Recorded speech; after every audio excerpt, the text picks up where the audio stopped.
good morning. We're happy to be here. We want to thank you guys for having us. We're more than excited to present for you today. My name is Nick. I'm here with my colleagues John and Kelly, and we're going to present to you our solution for Nissan and Autoliv's hiccup that's happening right now. Okay, so we wanted to approach this problem with in mind the vision that Autoliv has for their company and their employees.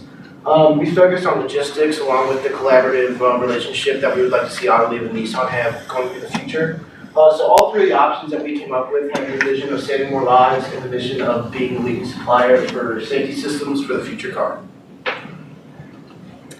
We also wanted to get an understanding of Nissan's vision and their values so that we can make decisions and give options that align with their competitive advantage and keep them competitive in the market. So we realized that they really value continuous improvement. So within their own companies, they've done things like aggregating purchases, redesigning products, just to continue improving within their own system. And then beyond that, they also focus on supplier collaboration. So they made the Thanks event, which is a partnership with their suppliers to help improve continuous improvement in there. So these efforts have allowed them to become a leader in the automotive industry since 2016.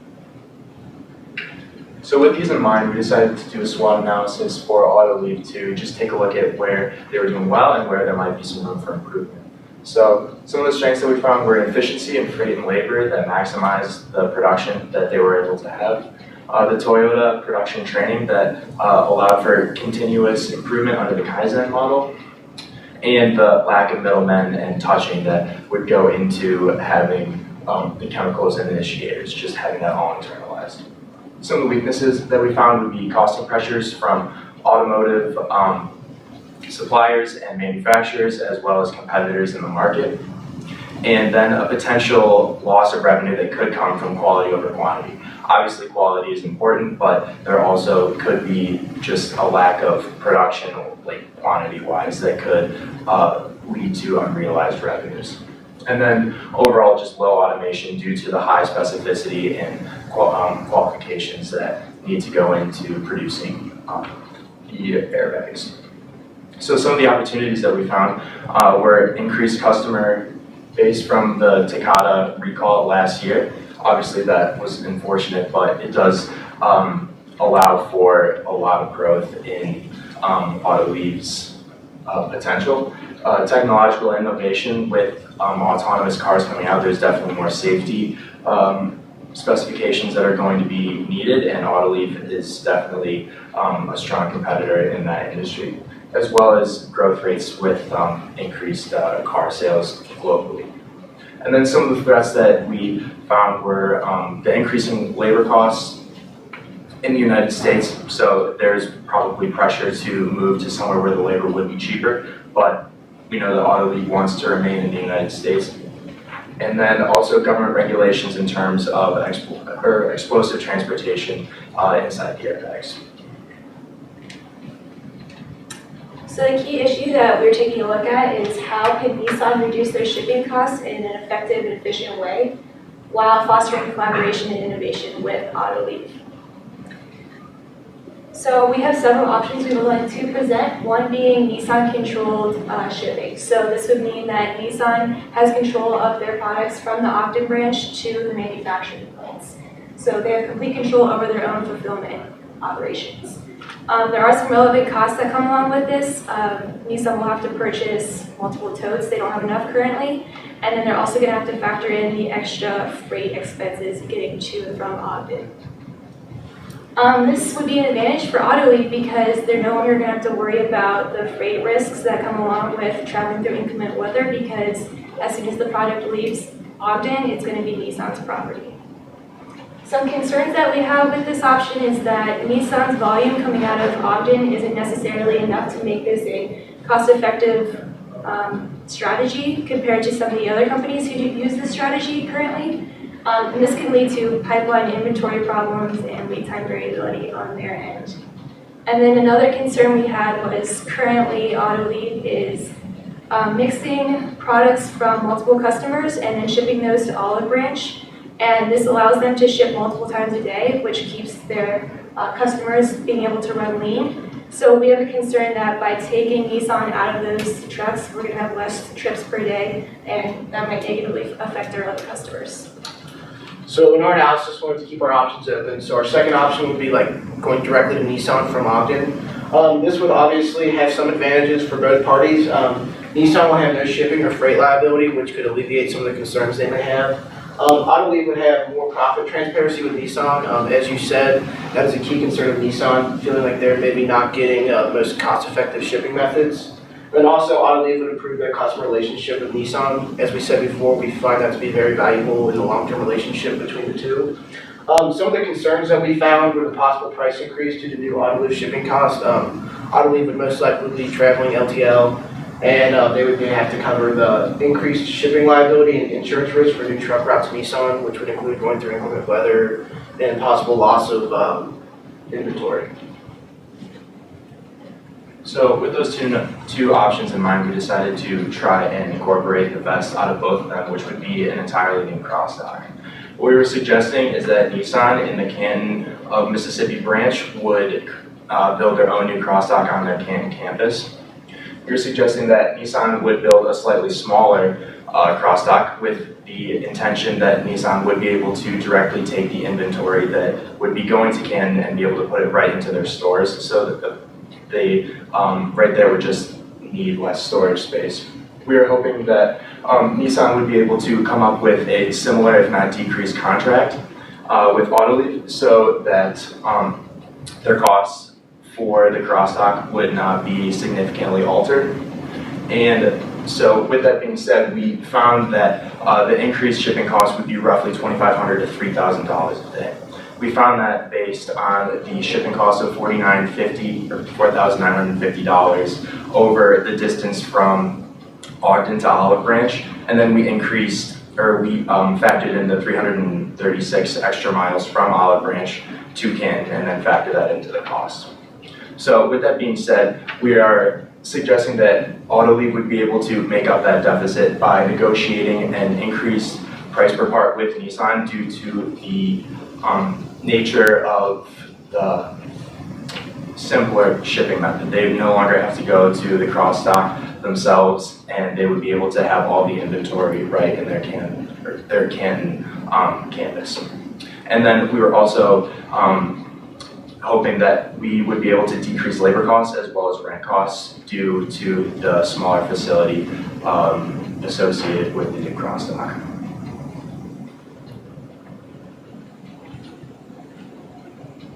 Some of the details that we found, or that we are suggesting for this new cross-dock, would to continue to have Autoliv employees. So while Nissan would be building the facility under our plan, we are suggesting that Autoliv would still keep their own employees so that they could ensure their own quality up until the customer would be picking up their product.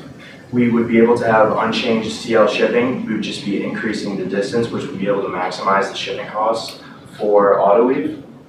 Nissan would be able to control their own shipping to Smyrna, which is essentially what we found the big issue to be. Nissan thought that they were missing out on some revenues based on the cross-dock location originally. So this way there's full transparency between Autoliv and Nissan, so that there's no discrepancy between what Nissan thinks that it's really worth. And then there's also the possibility to incorporate the new cross-dock as an environmentally friendly facility, which would be able to increase the public image for Autoliv and Nissan together in collaboration. So after analyzing our option, we found some key advantages for Autoliv.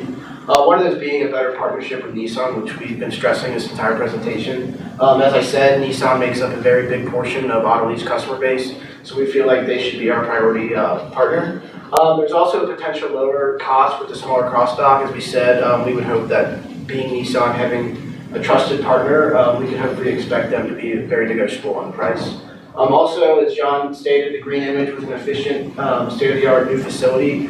We said possibly introducing solar panels would be an upfront cost, but it'd be a great long-term investment and good for the public eye. And also, we want to keep even with the current status of the TL shipping costs and basically just gear that towards strengthening the partnership. Some advantages for Nissan with this strategy is that they're gonna, like we said before, gain maximum control of their own fulfillment strategy by shipping to Smyrna themselves, with also the reduced stress of having to go through a cross dock. And additionally, they're gonna only have one empty truck a day instead of two, so instead of going from Olive Branch to both manufacturing locations, they only have to go to their Smyrna location. Also, we see a potential of them gaining profits off of this cross-dock with Autoliv renting. Obviously, there's going to be an initial upfront investment that they're going to have to pay off, but we think that the relationship between Autoliv and Nissan will be long-lasting, and so we think that eventually they'll see some profits come from that. And then as we keep stressing, this is only going to strengthen our relationship between Autoliv and Nissan because these plans are going to take a lot of collaboration, and so we see that as an advantage for both companies. So in closing, as we've already been saying before, we're trying to build the Autoliv and Nissan relationship over time to be able to make them really work and grow off of each other. We want to increase the shipping transparency that Nissan is questioning at this point. They're really looking to maximize their costs, and we think that this is a very good way to do so. And overall, we were really just trying to not have a huge impact on the as-is situation, but just be able to increase Nissan's trust in Autoliv and continue that relationship for a long time into the future. We'd like to thank you for hearing our presentation today, and now we'd like to open it up for any questions you may have. I'll ask a question first. What would you do with Olive Branch's current customers? And what would you do with that facility? And actually, let me back up. First, I didn't quite catch it, but just to make sure I'm not assuming, your proposal is to do the smaller crossdock, right? That's what you're recommending. Yes. Okay, so what would you do with Olive Branch and its current contract and current customers? Well, I can take this. We figured that with the 4 years left on the lease, that'll give us enough time to plan this new warehouse and plan the logistics behind it.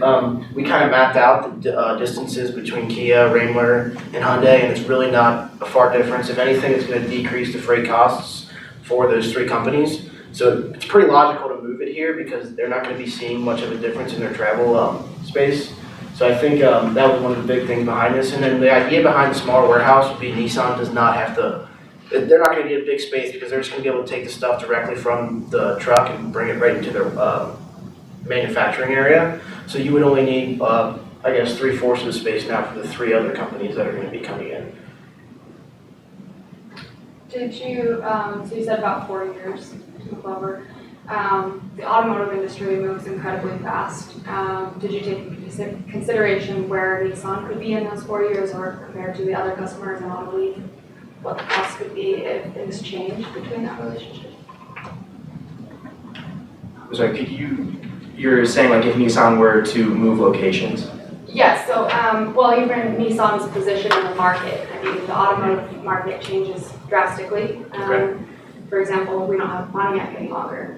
So, did you take into consideration of what could happen if Nissan's market share with Autoliv decreased in 4 years? Or increased?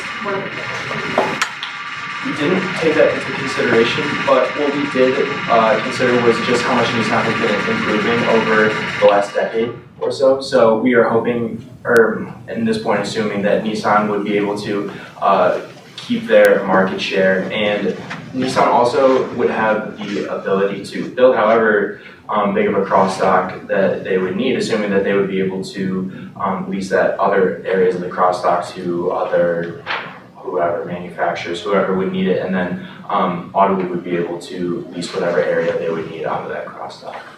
The other thing that we kind of noticed was like a general trend in like the growth of the automotive industry. It seems to only be growing, it doesn't seem to be shrinking, so like this partnership we feel can only like be positive. Like Autoliv needs Nissan and it seems like Nissan needs Autoliv. So with this crossdock, we're talking about Nissan owning it, but Autoliv running it. Yes. So is Autoliv going to be owning the material that's inside of it? Because I would think that maybe Toyota, Kia, Hyundai might not like Nissan having their product in their own facility.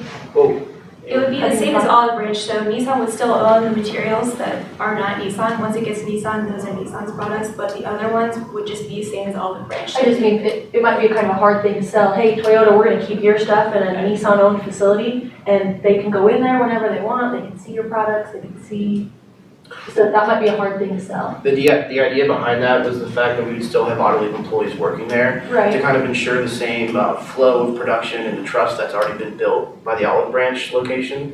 So we think that's really not going to be that big of an aspect. That's just kind of how we analyzed it. So when you looked at that move it benefits Nissan, obviously, that's the theory, right, to move from Olive Branch to closer to, did you look at the other customers that Autoliv has and how that would impact the cost to them picking up from this new warehouse to those other factories or the other customers? We did look at that, and what we were hoping and what we were suggesting was that we would look at it would be proportional to the shipping costs that they would be saving. So we found that Kia was the closest to the Canton, Mississippi branch. So if they were the ones that were decreasing their shipping costs by the most, then we would have some other negotiated price per part price for them. And for the company, I think it was Daimler or Hyundai was the one that would be basically the same between Olive Branch and Canton, though that price would probably stay pretty consistent due to them not benefiting as much from this move. So your estimation is that there wouldn't be a negative cost impact to any of the other Autoliv customers. There would only be a benefit to Nissan by getting closer to them. That's how we see it, yes. We just see it as a closer crosstalk to the other manufacturing facilities. We A ran, benefit to Nissan and hopefully no major change to Autoliv in terms of cost. and we did check the distances between Olive Branch and then the companies that go from Olive Branch, and it's pretty consistent with the distance it'd be to Canton. Did you calculate the cost differences? For Kia and Hyundai, we didn't calculate that. We would say that whatever the proportional savings would be on shipping we would factor that into however we would negotiate the price per part. So I didn't really see any calculations in your presentation at all. Did you add up how much it would cost to, build this building? How much it was gonna cost Nissan to build versus what they're going to save Yes. potentially? So we kind of did some research on like the average cost of a new warehouse, and I think most construction companies kind of ballparked it at $550 per square foot. After trying to really dig deep for Olive Branch, because that was really hard to find, I think we found it to be 157,000 square feet. Is that pretty accurate? So we ballparked this to be about 120,000 square feet. At $5 a square foot, that put us roughly around $1 million, if not more, with the solar panel option. So we figured that with the saving costs and the rent expense, that over maybe even 5 years, that could be paid off. So we don't see this as a very deep hole for Nissan to go into do this upfront deal. How much money are they saving by doing that? The cost for them to go to both Canton and Smyrna from the crossdock, I think they're doing one truck a day was roughly $1,300. So that really is, I mean, they're pretty much eliminating that except for the cost to go to Smyrna. So we see this as a benefit. I think it was, how much was it a day? Well, the cost to go to Smyrna, that wouldn't really be where the benefit is for Nissan. The cost from Canton to Smyrna is only slightly under. We found it to be like $1341 to ship 2 trucks from Olive Branch to Canton and Olive Branch to Smyrna. And so the benefits would be marginal from the shipping costs. What we're really looking at is the increased transparency between the shipping, which was what Nissan was looking for in the shipping costs. They thought that they were losing money being at a cross-dock facility, and in this case, they would be able to have all the transparency that they need, being direct from Autoliv to Nissan, and then they also have this cross-dock that they stand to make a profit on after, hopefully with a continued relationship with Autoliv renting. So that's the crux of the benefit you're seeing is basically pulling the ownership of that cross-dock operation out of Autoliv and putting it into Nissan, contracting Autoliv employees to run the cross-dock, but then Nissan is monitoring those costs and being able to control those costs. Is that the benefit you guys are proposing? I think that's pretty consistent. Yeah. with So our I guess analysis. my question, following up on that would be, if we're letting Nissan see the costs inside there and Nissan control those costs, I think we need to take into consideration what that would do to Autoliv's relationship to every other OEM they're shipping to. If we say this is Nissan owned, Nissan's looking at these costs, they're not gonna have Toyota, Hyundai, Kia in their mind. They're not gonna be looking out for their best interests, which might hurt Autoliv's relationship with every other OEM. Basically, well, to respond to that, we were hoping, we were looking at Nissan, and just their lack of trust that they were making as much as they could between like the crossdock going to Smyrna, going to Canton. So Nissan would only have their own influence in their shipping costs because we're going right to Canton, dropping off their Canton supplies, and then letting them take care of the shipping to Smyrna. And that way they would be able to maximize their own shipping costs for that. But then the Kia, Hyundai, Toyota, Daimler, whoever else is using that cross-dock would still be able to use it as they were using the Olive Branch location. We would hope that with the strong relationship that this builds, is that Nissan would be more willing to accept Toyota, Daimler, and Kia all coming in, because we're kind of doing a big change here, catering to their needs, so we would think that they'd be a lot more lenient on something of that sort. So the benefit to Autoliv is what? The benefit to Autoliv is just keeping one of their biggest customers. They said that Nissan was someone who they really valued as a customer, and this is just really throwing Nissan a bone and saying that we want to keep as transparent as possible with you and allow for you to understand that we aren't trying to, we're not, you know what I'm saying, we're not trying to like make more of a profit than what's fair just on shipping costs. This was also a way for them, Autoliv still. That concludes the 10 minutes of Q&A. Thank you. That was still a way for them to travel TL in the southeast. That was what we figured.